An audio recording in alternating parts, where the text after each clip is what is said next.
مشاهدينا لمزيد من التفاصيل حول الأوضاع في سامراء ينضم إلينا عبر الهاتف السيد صفاء التميمي المتحدث الرسمي باسم سرايا السلام. بداية سيد صفاء، أهلا بك في نشرة أخبار سامراء. أهلا بكم، حياكم الله. أهلا بك. بداية، ما حقيقة ما جرى اليوم داخل مدينة سامراء حسب المعلومات والمعطيات لديكم سيد صفاء؟ تفضل.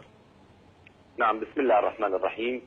كما يعلم الجميع أن سرايا السلام تنتشر منذ 15 شعبان 1435 للهجرة في مدينة سامراء وفي محيط قضاء سامراء المقدسة.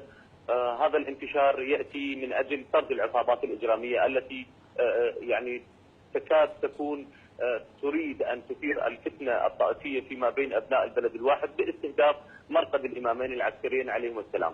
نعم. ما جرى هذا اليوم أن سرايا السلام وتحديدا جهاز الاستخبارات لدينا كانت لديه معلومة تفيد بأن مجموعة من الانتحاريين كان لديهم نية في الدخول إلى سامراء المقدسة، وفعلا بعد متابعة هذا الخبر وتحقيقه وتدقيقه ثبت لدينا أن الانتحاريين قد دخلوا إلى المنطقة القريبة من قيادة عمليات سامراء. طيب. لكن لم يتحدث مكان وجودهم بالضبط. اليوم في تمام الساعة 12:30 ظهرا بدأت عملية المجرمين الثلاثة حينما بدأوا بإطلاق الرمانات ثم رمي بالكلاشنكوف باتجاه القوات الأمن العراقية. نعم. وتحديدا الجيش العراقي والشرطة الاتحادية. سيد صفاء، يعني عذرا سيد صفاء، فقط أريد أن أسألك عن هذه النقطة تحديدا. بماذا يمكن فهم؟ هل جاءت هذه العناصر المتسللة من مناطق رخوة أم ماذا؟ يعني من أين أتت هذه تحديدا؟ الكل يعلم وخصوصا تحديدا أهالي محافظة صلاح الدين وبالأخص قضاء سامراء المقدسة أن هناك المناطق المحاذية لنهر دجلة وهي المناطق التي نصطلح عليها بالزورة. هذه المناطق بصراحة تحصل فيها كثير من عمليات التسلل. سابقا سيطرت سرايا السلام على هذا المكان بالكامل. هذا المكان يمكن للانتحاريين أن يختبئوا فيه، حتى يمكن له أن يبيت لليلة أو ليلتين في هذا المكان، على اعتبار أنه منطقة يعني جغرافيا نستطيع أن نسميها منطقة صعبة من حيث أن هذه المنطقة تكثر فيها الأشجار والقصب والبردي. بهذا يمكن للإرهابيين كما حصل ليلة أمس أن يتواجدوا في هذا المكان، إلا أن اليقظة والانتباه والحذر للأجهزة الأمنية العراقية والجيش العراقي والشرطة الاتحادية والأخوة في سرايا السلام كانت حاضرة، بحيث أن هذا الهجوم مع بدء انطلاقته الأولى كانت سرايا السلام حاضرة، وبالتأكيد تم السيطرة على الموقف بعد أن أراد الإرهابيون التعرض إلى الأجهزة الأمنية العراقية، إلى الجيش العراقي وإلى الشرطة الاتحادية وكذلك إلى زوار المرقد الشريف في سامراء المقدسة. بهذا طبعا العمل تم لهؤلاء وتم السيطرة على الموقف. حدثني سيد صفاء. نعم، حدثني عن الوضع الأمني الآن داخل سامراء بما يخص رفع الحظر للتجوال، وأيضا هل ما زال الحظر هو ساري لحد هذه اللحظة؟ ما هي طبيعة الأجواء الأمنية هناك الآن في القضاء؟ نعم، بالحقيقة سرايا السلام رفعت الحظر بعد قليل من انتهاء العملية الإرهابية، على اعتبار أنه المعلومات الاستخبارية كانت تشير إلى وجود هذا العدد من الإرهابيين. تم القضاء عليهم وتم السيطرة على المكان، بذلك تم رفع الحظر. ثم أن الأخوة في اللواء الخامس لسرايا السلام هم منتشرون منذ ما يزيد عن زيارة الأربعين التي مضت والتي شهدت من خلالها سامراء المقدسة ما يزيد عن 1,000,000 زائر. أنا أعتقد أن هؤلاء الإرهابيين يحاولون أن يقوضوا مسيرة الحياة الاقتصادية والحياة الاجتماعية في مدينة سامراء المقدسة. كما يعلم الجميع أن وفود هذا العدد الكبير من الزائرين هو ينعش الحياة الاقتصادية في سامراء المقدسة. سيد صفاء، هناك مناشدات وصلت. نعم سيد صفاء، عذرا، هناك مناشدات وصلت من قبل الأهالي وطلبة وأساتذة.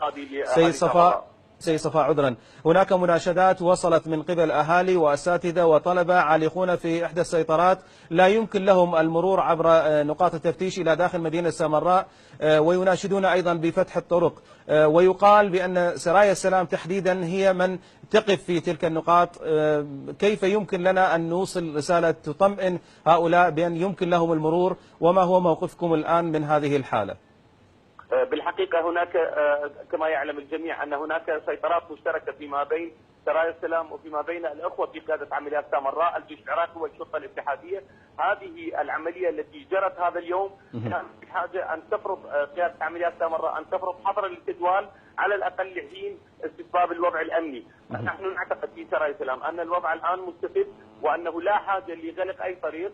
الأمور الآن عادت إلى طبيعتها والحياة إلى طبيعتها. نعم. الموقف تمت السيطرة عليه كما قلت لكم بعد 22 دقيقة من انتهاء هذا العمل الإرهابي. تم قتل الانتحاريين الثلاثة. نعم الآن يمكن للمواطنين هذه يعني زحمة السير أو الانقطاع الطريقي في أي مكان يمكن ذلك بالتنسيق مع قيادة عمليات سامراء وكذلك عمليات سامراء لسرايا السلام.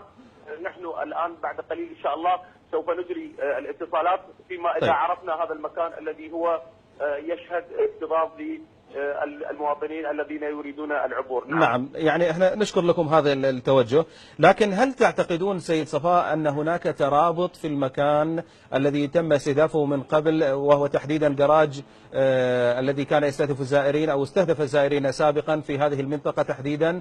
هل هناك ترابط في هذه العملية أم ماذا تفسرون ذلك؟ بالحقيقة العدو الإرهابي يحاول أن يوصل رسالة على أنه أولا أنه موجود من خلال هذه العمليات الإرهابية طبعا. نعم. يريد أن يقول أنه موجود.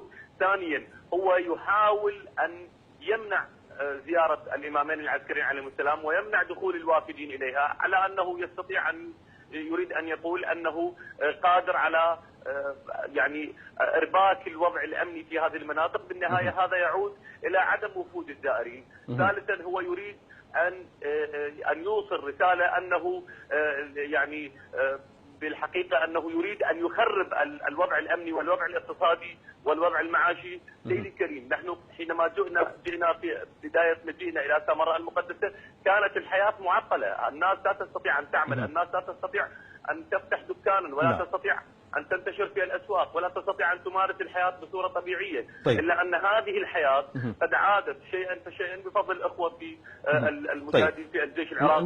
نشكر لكم. نعم، نشكر لكم جهودكم. هؤلاء الإرهابيين يريدون أن يوصلوا رسالة ونحن قد أوصلنا لهم أيضا رسالة.